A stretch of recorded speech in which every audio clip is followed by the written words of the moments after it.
Hey folks, Jeff Salzman here, and welcome to the Daily Evolver and to another episode of The Shrink and the Pundit, where I, Jeff the Pundit, talk to my good old buddy, Dr. Keith Witt, integral psychotherapist extraordinaire, about all things integral. In this conversation, we take a look at the next generation, the kids, the teenagers, people entering their 20s. Are they okay? Dr. Keith and I try to bring an integral perspective to this question. Thanks for joining us. Who we are is affected a lot by culture. And then all this research about IGN kids being suicidal and depressed and anxious. We've been talking about that. Yeah. So Jean Twenge is the guru about this in the world. She's, I'm kind of a social research statistics geek. And so give me a book, like a 300-page book that has literally 1,000 statistics in it, Mm-hmm. And, that was the only thing I enjoyed reading when I had COVID, because it was just another page of statistics about IGN, So I started reading, she wrote, Generation Me, she wrote The Narcissism Epidemic. And she wrote a new book called Generations. Oh, and that's my next read. Yeah, and I've been listening to it. Oh, really? Tell me what. Well, it goes through the whole generations, from the silent generation to the boomer generation to Generation X to the millennials and to Generation Z, and then what she calls the polars, which is the new young kids. Yeah, polars. So she talks about all of them, a lot more statistics and so forth.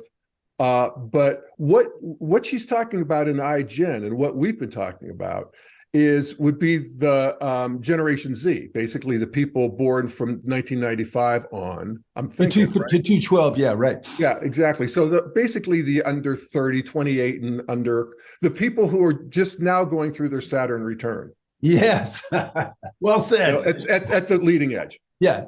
So the younger generation is from an as evolutionaries, it's just fascinating, isn't it? Are they? So first of all, I want to ask you a couple of questions about that. But it seems like if you follow it from the boomers to X to millennials to IGN and now to the new ones, they're getting more green. They're getting more sensitive. Absolutely. It's almost as if let's expand green to a big continuum.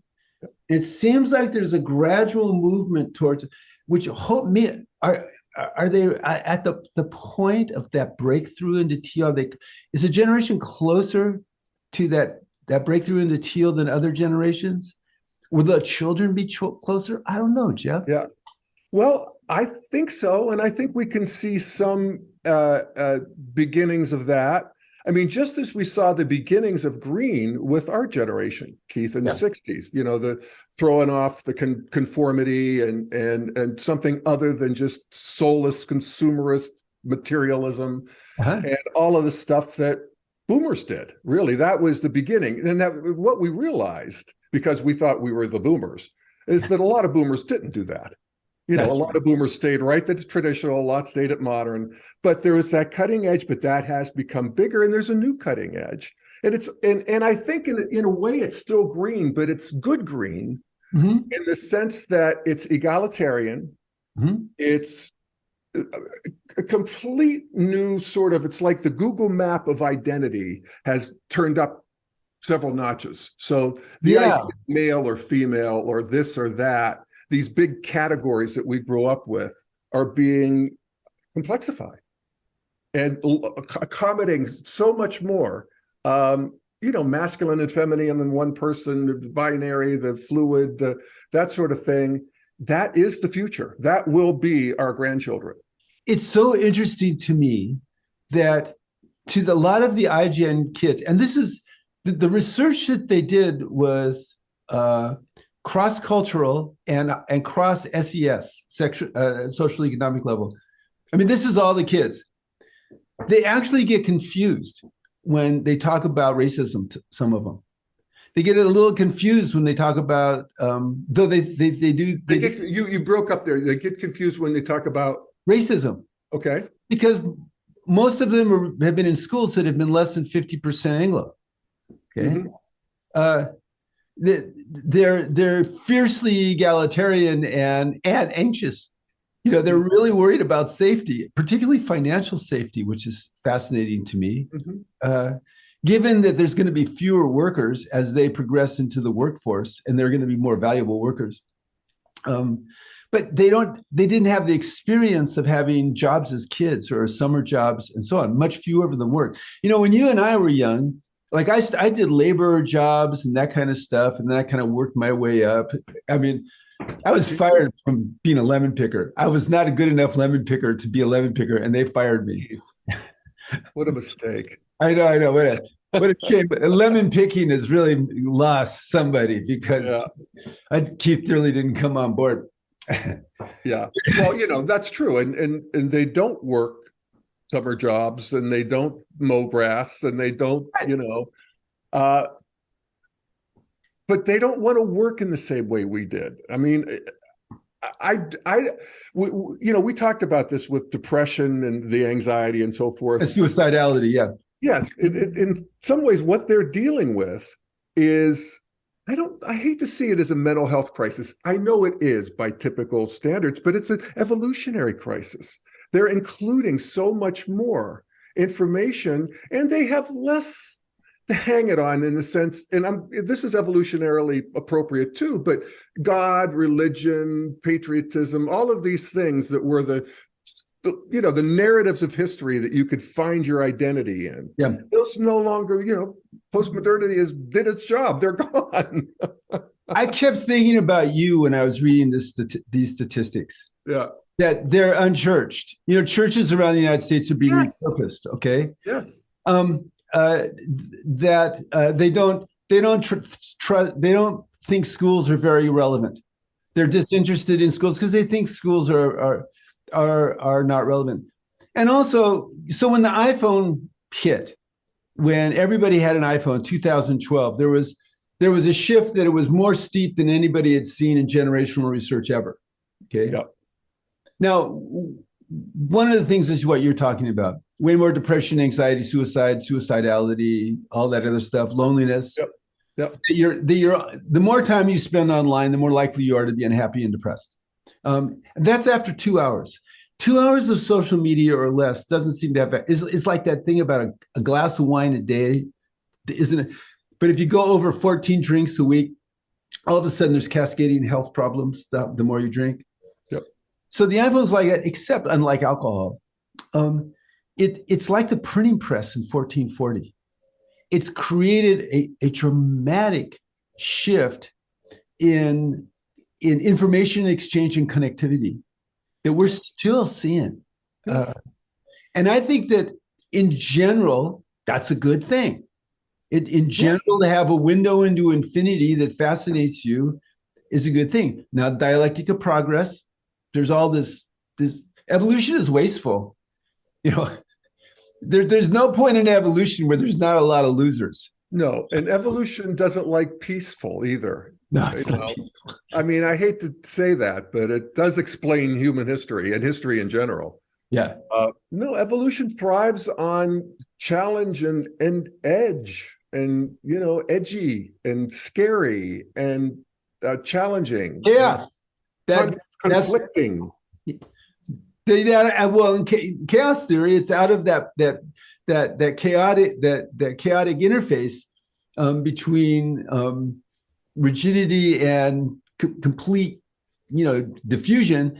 That little self-repeating patterns, those fractal patterns. That's where novelty arises, and it made me, as I was doing this, it made me very, very curious about what the children of this generation, what's going to happen with them. There are going to be less children from this generation than any generation in U.S. history. They're going to get more resources directed their ways because there's only going to be one or two of them in a family. Boomers average of 4, which brings me to my question. So as you're listening to the Generations book, what stands out to you? I mean, what caused you to go, wait a minute, what about this?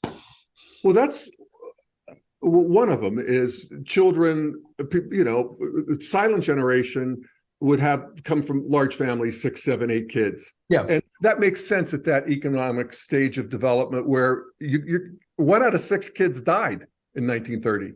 And kids took care of their parents. And kids took care of their parents, and kids were useful on the farm. Kids are not so useful in suburbia. No, kids are. I keep telling my clients, this is something I work with parents nobody these days, or at least the last 30 years, nobody has kids for the money or the stress reduction. Okay. They're Right. obscenely expensive. They're obscenely stressful. They Yes. make you old before your time. They really do. Yeah. There are no logical reasons No. to have children other than that drive to want to have a kid, and the fact that having a kid does transform you in positive ways, usually. Yeah. Yeah. So that's one thing, is that, so kids are more, in a way, protected. Adolescence is longer. It's now, you could argue that kids aren't really expected to launch until their late 20s. And I think so. We would have been expected to in our late teens. That's right. So that can be right on schedule. They're going to live a lot longer too, probably. Mm-hmm. Probably. And in terms of the economics, I still can't, I know Elon Musk and people talk about the catastrophe of depopulation.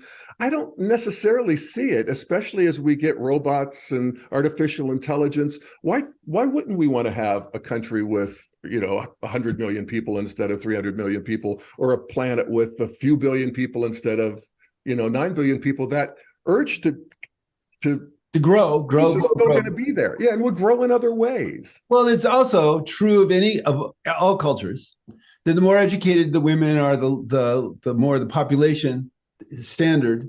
The estimates that I've seen in the last few years is that if everybody coordinated on this planet, you basically turned Earth into a climax forest with humans running it. It would probably be between 14 and 16 billion people. And that would be sustainable going into the future. I think that's probably right. And also I agree with you about, not just because there's going to be more AI stuff, but because Americans work too many hours anyway. Yeah, exactly. It's not like we got this great thing going that we want to say, hey, these cubicles are great, people. What's the matter? Why aren't you coming to the cubicles? Yeah, or 50 hours a week is great. 60 hours a week is, my son has been doing residency for the last 3 years. The way that hospitals exploit young doctors is just, I have another resident in treatment. I mean, and they have to do it. They want to be doctors and stuff, but you really, everybody would be a lot more relaxed if like 5 people were doing the jobs that 3 people are doing now. Yeah. Everybody's less stressed. They get more sleep. There's plenty of money for it if things get redistributed. But, the iGen people feel, and maybe that's the next generation too, they don't feel like they have a power to change that system. They feel like, I want to adjust. I want a secure place in the system. I don't have confidence that I can change the system. And I think that's even though they're more politically independent, they're still more politically polarized. Here's one of my favorite statistics. In 1960, 6% of Republicans and 5% of Democrats said, I don't care if my kid marries somebody of the other party. So now it's 56% conservatives, 48% Democrats. They don't care about another ethnicity or, whatever. My kid has a gay marriage. I care about whether they marry an opposite.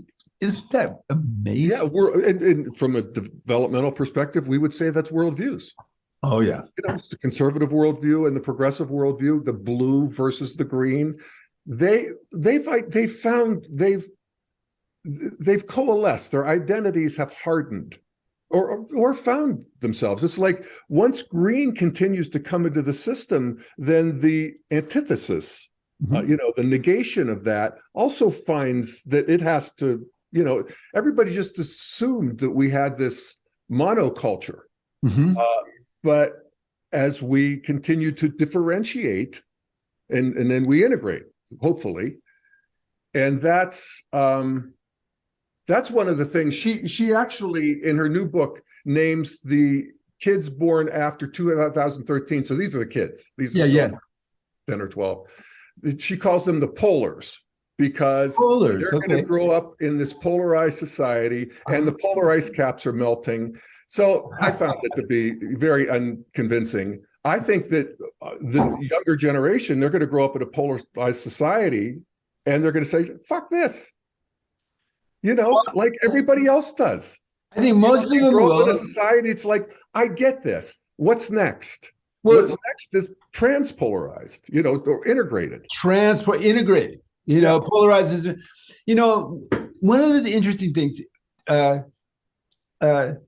if you like baseball, you're going to be liking the team that your family liked when you were 8 and 9 years old.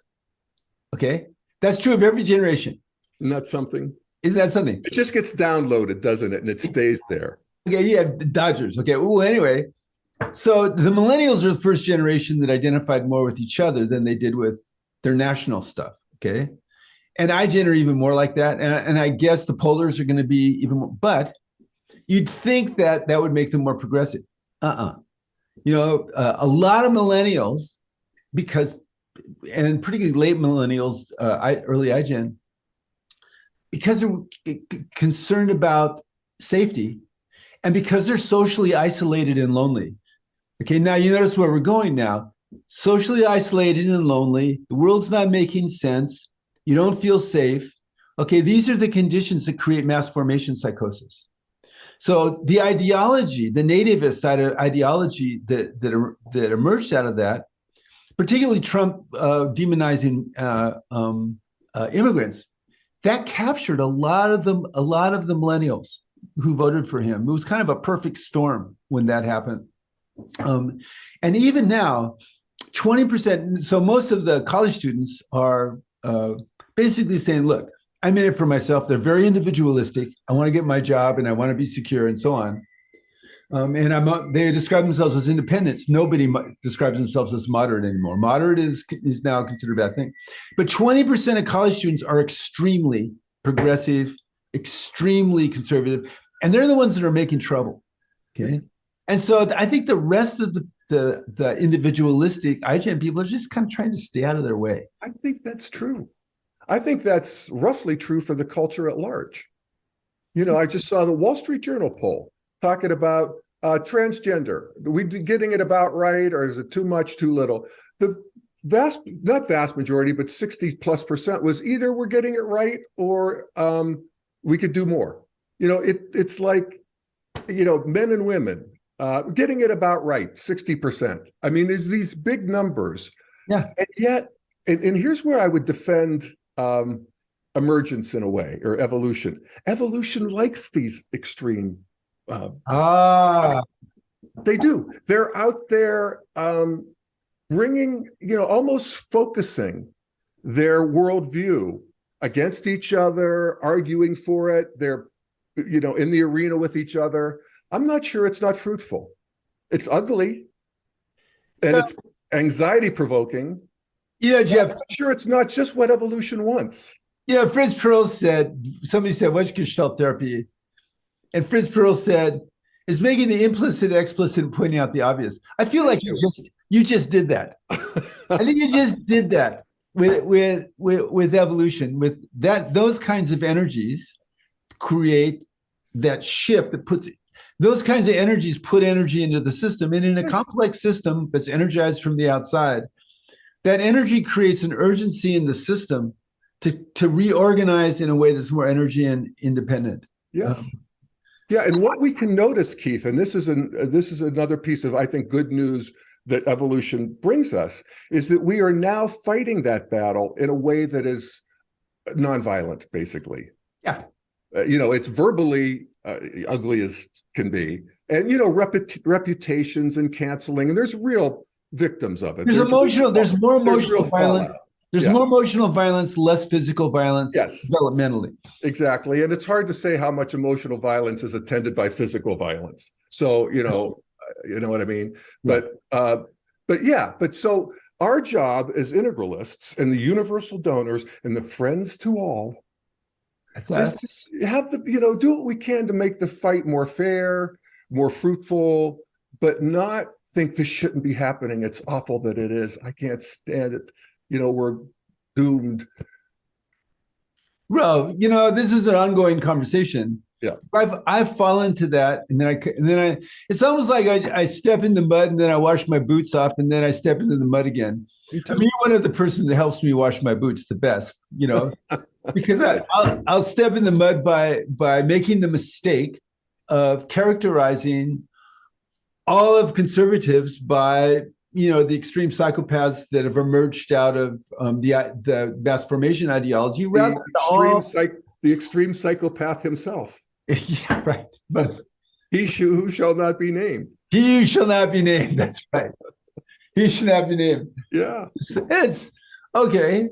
But I now, as a therapist, looking at all this stuff, one great thing about being a therapist, as long as I've done it, 50 years, I've kind of lived through the generations.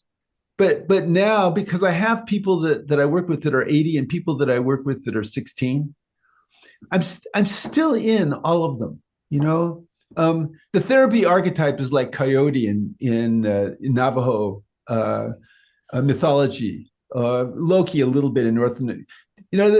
You go into a culture, you're part of it, but you're not 100% part of it because you're really on the edge between all the cultures. And I think that's why there's a lot of therapists in Integral, because Integral is like that.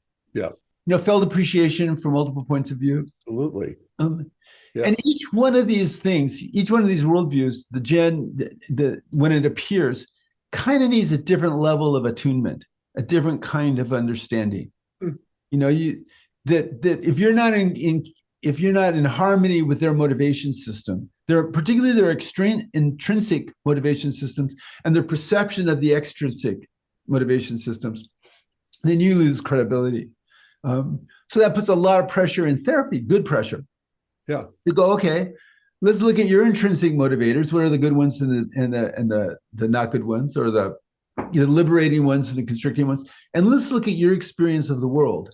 The iGen kids are not as confident about the world giving them room to grow. They think that the world's giving them obstacles.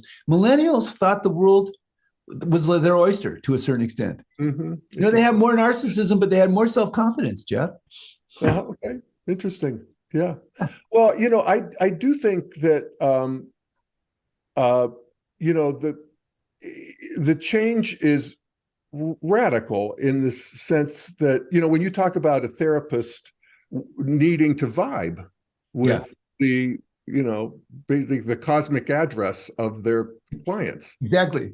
So does Integral. I mean, that's what comes naturally, and we want to do that and really wrap our heads around people's different new emerging value systems, and that's what's going on here. And so another of the issues that she talked about she talked about it, you mentioned it in your email to me, is that they're rejecting education in the way that we thought it needed to be, and church too. Yeah. And so what's the progress there? What's evolution doing here? And, to me, it's like, in a way, right on schedule. If I think of schooling, the schooling that you and I had, and has been sort of the model of public education in the modern world, and public education is a modern phenomenon. It's not a traditional phenomenon. Oh, yeah. But it's about downloading information. That's right. So we learn about math, and we learn about science, and we learn about this, and we learn about that. And we sat there and we did our best to learn it. And, in some ways it's snuffed out our life force. You know what I mean? It's like some of it. Blue over civilizes red, and orange over rationalizes. Yeah, exactly. You got it. So, and oversensitizes. Green oversensitizes. Oversensitizes. Yeah. But what we know about education now is all that information's at the tip of our fingertips. That's right. It's less important to know this information than it is to know how to get it.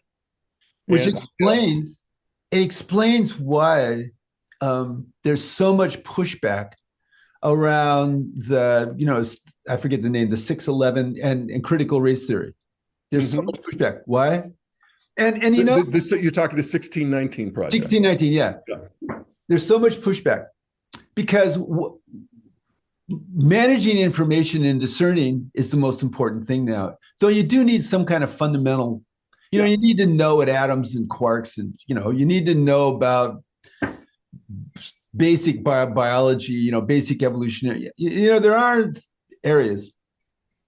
But one thing that is reassuring about this is that lack of trust in education means that teachers are going to have to be more credible.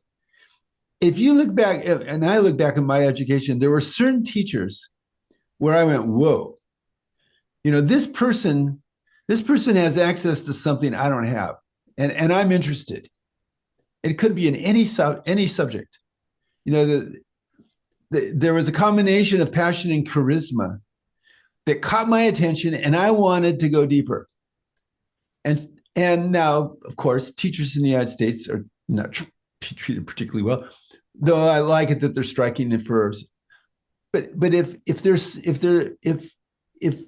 that archetype of, if you have one good teacher in elementary school, just 1 year of a good teacher, you make more money in your 20s than people who didn't have that 1 year of a good teacher. And what are those teachers doing? What makes them that as opposed to the other, 95 out of 100? Now, do you remember? Did you ever have a teacher like that? Yes, and I have an idea of what that is. Okay, so you say what you. No, I have an idea too, but tell me what yours is first, because I'm curious. Somehow they plugged me into the life force. They plugged me into the magic of the subject they were teaching. Yes, and made me.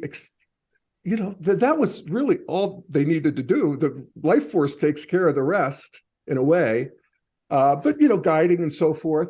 And this is another one of these downsides of the green meme, is that the green education system, and the education system is green, green, green. There's exceptions, but that's where green has the hegemony. It's not about enchanting the world, I'll tell you that. Well, look, it's about the ever darkening world. And so I get it. I don't want to sit there and listen to that shit either. But so that's, to me, that was what a great teacher did. What do you think? First of all, I agree. The No Child Left Behind Act was a catastrophe, because all over the country now, every single school has to teach to tests and get test scores, or they don't get federal money. Yeah. And so that's dominating everything. There's a law called Campbell's Law that Don Campbell proposed 50 years ago. And he said that law is, to the extent that any social indicator is used for social decision-making, it will have a tendency to become corrupted itself and to corrupt what it's measuring. And so the No Child Left Behind Act has, first of all, it's corrupted the whole system to the extent that SAT isn't being received by certain people like UC systems. And it's corrupted the education system because kids are just disgusted and nauseated and distressed by this whole thing, which brings it to, and so this goes to, what were the teachers that were inspiring teachers? One, yes, when there's somebody that was into the enchantment of whatever it was, to the extent that I felt a little bit of the magic. There you go. If I felt that little bit of magic, and if I felt that there was some personal connection, that it would involve a challenge. Usually it was somebody who got me. They went, hey, Keith. But sometimes it was somebody who was just, kind of a motherfucker, kind of a dangerous person challenged me. Oh, okay. But there was a little bit of that. I like the people who got me more than the people that challenged me, but still, when the enchantment hit, that sucked me right in. Yeah. I needed to know it to the extent that Keith needs to know stuff. Yeah. I mean, that's been true ever since. I didn't recognize it when I was a kid. And these people were unafraid of the kids, and they had a connection to the magic. When I'm working with them, and it could be science, it could be art, it could be, math. Math is magical, Yeah, my son, he had a great calculus teacher, and he's one of the best calculus students in his school. Why? Calculus had. Now, that being said, teachers in Finland have a mentor teacher that looks at the energy that they have in their classes, sees them teach every week, gives them feedback. And they see the class as something that needs to be attuned psychologically, emotionally, and spiritually first. And then all the other stuff comes second. And they don't test very much. And they are always either in the top one or two of scores, because they do some tests, but hardly any. So that focus on the energetic exchange, on the culture of the classroom, on how it's feeling and whether it's being attuned emotionally, spiritually, and so on first, seems to produce more of these kinds of teachers. And I'm really hoping that that's the direction that education's going to go in the United States. It's so fascinating. I'm sitting here thinking, as you tell about this, that so these teachers sort of align the students in the group before they get into the teaching. So what you're saying. It's an ongoing thing. I mean, it's mean, and the great teachers that I've worked with, and I've worked with a lot of great teachers, they talk about that. I mean, when one guy has special ed, which is very hard, he said, it took me a long time to get the class together. And he was talking about getting together emotionally, psychologically, and spiritually. Right on. And there was one year that he couldn't get his class to get together. It was really distressing for him. He just couldn't do it, but mostly he could. And when that happens, the kids, there's a little bit of enchantment that comes. Yes. Yeah. Yes. So we tend to lose it though now around 7th grade. What happens around 7th grade these days? They get the iPhone. Okay. 6th, 7th grade, they get the iPhone. They're on social media. And now people don't realize how addictive that substance is. Yeah. So it's great, but it's addictive. And after 2 hours, and so now we have all these statistics. There's 20 hours more online, 20 hours less face-to-face, blah, blah, blah, people getting sick and so on. I'm wondering what's going to happen to these kids. Okay, 25, 28, 29, they get married, 30, 32. They have a kid. When you get married and you have a kid, you have to go into community with other people. You have to have other moms around. You have to have other dads around. You have to have other families. They have to have a lot of face-to-face time. You just can't, go remote with your 2-year-old. Yep. And, your 4-year-old doesn't want to go to the playground by herself. She wants to have other people to play with. So you got to figure out play dates. That means talking to people. Okay. Yeah. What's going to happen? You can't just say, get out of the house here. It's a nice day. That was what my mother did. That's what my mother did too. Play dates. And not only that, my mother would kick me out of the house. My mother would kick me out of the house at 6 and 7 and 8. And if I didn't show up until 5 o'clock, nobody cared. No problem. I could be good. I could have done anything. What are you doing here? All right. So let me just respond to a couple of things before I forget them. First of all, back to this Finnish teacher. Yeah. So theoretically, when we talk about moving into integral, we're talking about moving the best of all the previous stages into a new integration. Yeah. One of these things is the wisdom of the purple meme, of the indigenous tribal. Yes. And that's a big thing, indigenous education and ways of thinking and so forth. And, that's the sort of cutting edge of wokeness and so forth. But there's something, it's like I was watching a documentary. And it was about some tribe, I'm forgetting where it was, but the men would go hunting and the women would do this kind of weaving and beading and so forth. And so they'd get together in the circle and they would sing for an hour before there was any work done. Okay? God. And so what were they doing? They were creating that liquid wee space that is so delicious and so missing in modernity. I mean, it's talk about, that's the source of anxiety, depression, is that's been wrung out of the system. Evolutionarily, maybe appropriately in a certain brutal way of evolution. But that kind of thing is what you're talking about. That's right. Where you get the we space, you get this one thing. It's not a collection of individuals anymore. It's a we. It's a we. Mm-hmm. That's a new object, ontological object, and I love that. So this is that integration, and this is, you know, the resolution of this indigenous versus science. And of course, right now the battle is about indigenous is better than science and science is better than indigenous. They're both necessary. Yeah, blah blah. Anytime you're getting better, we're doing the other. We want an integration. This is where integral people get frustrated. It's like this is, you know, think about this. So there's a group of kids, okay, and they're all sitting there like dutifully singing the Star Spangled Banner. All right, okay, so they're all singing together, right? Okay, now think about a group of kids and they're all together and they're playing instruments and they're singing old time rock and roll. Just get those old records off the shelf. Yeah. I'll sit and listen to them by myself. You know, like that. Okay. Yeah.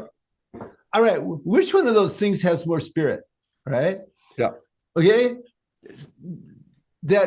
So a teacher goes, all right, what's good? This is, my kids went to a middle school where they did this. What is gonna light you up spiritually? But this is one of the reasons that I always do spiritual practices with teenagers and young adults. I'll teach them. I'll encourage them to do it. Some of them follow through, some of them don't, but at least they've had the experience of connecting to something larger than themselves, because I can make that happen in the session. Yep. Then after, you know, if you don't do the practices, you don't stay connected, of course, but at least you've had the peak. Yep. And you know it's there. And I think there's a new religion arising, and this is the psychedelic stuff. What is a religion? Okay, a religion is people get together, they do ceremony with each other, they look for, there's some kind of wisdom generated, and generally there's some kind of service involved to somebody, okay? And so what I'm seeing happen is I've seen people get together, groups of men and women and so on, do a psychedelic stuff, go into people, and the focus is on healing and transformation and feeling community with each other. I'm seeing this happen again and again. And I think that tribal element was missing. This is why churches are emptying out in Europe and the United States. But when you bring that in, and not in a mass formation way, but in a personal, because we're an individualistic society, these groups are not about service primarily. They're about self-discovery, self-transformation, going out into the world.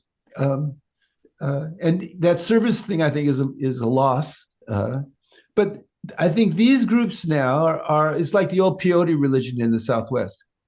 I think that we're wanting spiritual experiences that are substantive and that are personally relevant. And you got to go to what's relevant to us as individuals: healing and transformation and relationship.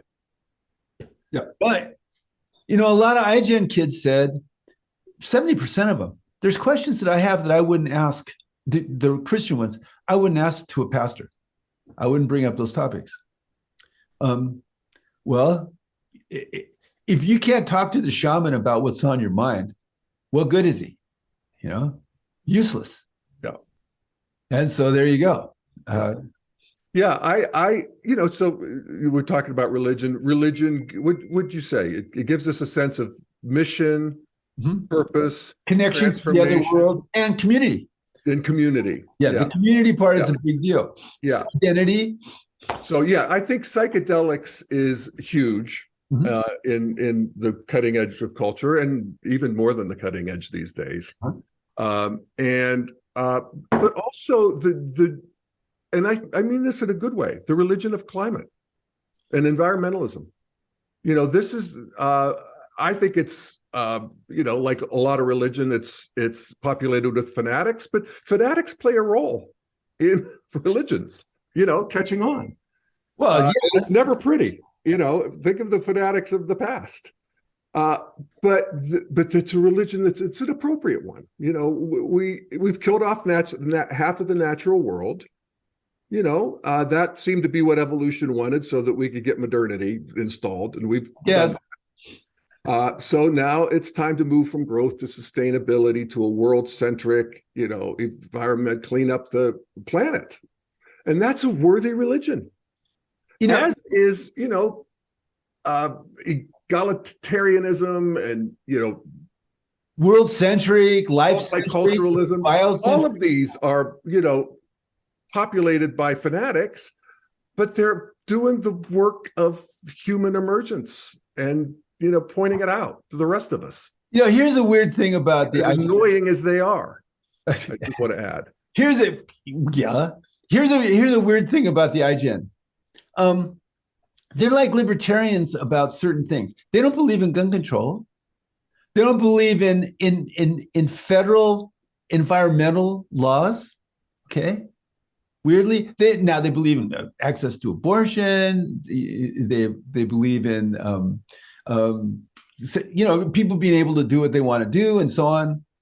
But I was fascinated by that. I thought, so is that going to change with them as they begin to have personal experiences with environmental disasters, toxic stuff, arsenic in their water, a tornado in Compton yesterday.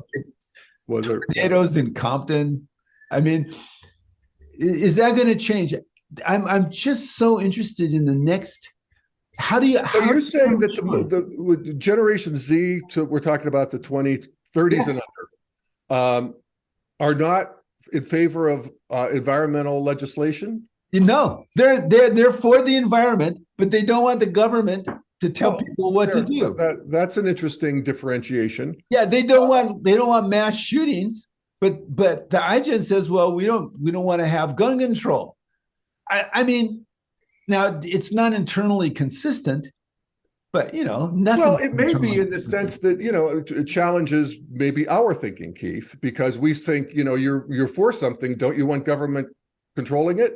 Maybe they're for something, but they don't want government controlling it. Well, and I've been maybe that is an appropriate next sort of realization, and maybe they're onto something because the government controlling things has huge downsides and it's inefficient. Maybe there's another way to go.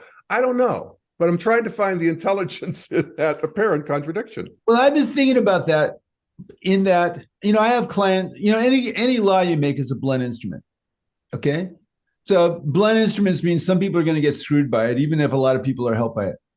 And I really think that if there's enough people in an area, a local Boulder, Santa Barbara, the reason that Boulder and Santa Barbara are pretty good environmental places is because of the people in Boulder and Santa Barbara made sure that they're good environmental places. Federal legislation didn't turn Boulder and Santa Barbara. I mean, they're beautiful places and all that other stuff. And so I think that empowerment, that local empowerment probably is the future, but it would require an evolution of consciousness in the zeitgeist because, notice there's increasing contrast, say Mississippi health outcomes versus Colorado health outcomes, okay? Educational outcomes. We're really seeing more and more and more of a discrepancy between certain ways of communities self-organizing and being supported in self-organizing. Because I think if you support a community in self-organizing, it'll produce racism and oppression, but on the other, it'll produce liberation and moving things forward, making humans. And so maybe what will happen is that the larger governments, the state governments, the federal governments, will get more invested in empowering local people to be able to do what they want, as long as they're not violating rights. And then maybe we have change happening from the bottom up more than from the top down. Well, I think we're seeing that if you think of the ways in which young consumers particularly pay very close attention to the ecological practices of the products they buy, way more than we ever did. Mm-hmm. And so maybe it's that kind of thing where, there's a mass intelligence, that collective intelligence that is facilitated by social media and so forth that responds appropriately and without the blunt force of the government. I don't know. Well, so this brings me, so there's one thing I wanted to say before we stop, because I think this is, we're kind of zeroing in, We're almost there. We almost have it figured out. We almost haven't figured out again, Jeff. God. When I was a teenager, back when we were in hippies, Yeah. back in those days. And you're right, it wasn't everybody. No, Yeah. it actually was a small percentage of the generation, but we had the big mouths and the megaphone and the media. Yeah, we had the big mouth and the patched up clothes and pretty much no money, but a lot of drugs and sex. I mean, Yeah. I don't know. I'd do it. I guess I'd do it again. But the point I'm making about it is when we were there were people of other generations that identified us by what was best about us. Mhm. They identified us by human spirit trying to transcend what was going on. Okay. And those people mattered to me. Those people, those are the only people that I trusted, really. And they went all the way up to really, really old. Okay. So that's you and me now. Okay. And that's integral now. Yeah. That's people looking at felt appreciation for all points of view. And when you're around someone, you're focusing on what's beautiful, good, and true in their system rather than what's destructive. Thank you. Yeah. Yes, it's a nice switch. Nice switcheroo. Yeah. From critical to curious, from critical to creative, From critical to compassionate. Yes. And I think that's where the integral awakening is happening through that, because that's a through line through multiple generations. Okay. And once you get that is so cool. It is so beautiful that you want to, this is when I talk to you, like I get off of that when I start hating on Republicans and you bring me back to this. Okay. And I go, oh yeah, that's much better. Better to hate both sides. Okay, we'll end on that. How's that? On that note, we will hate both sides, and that way we will love everybody.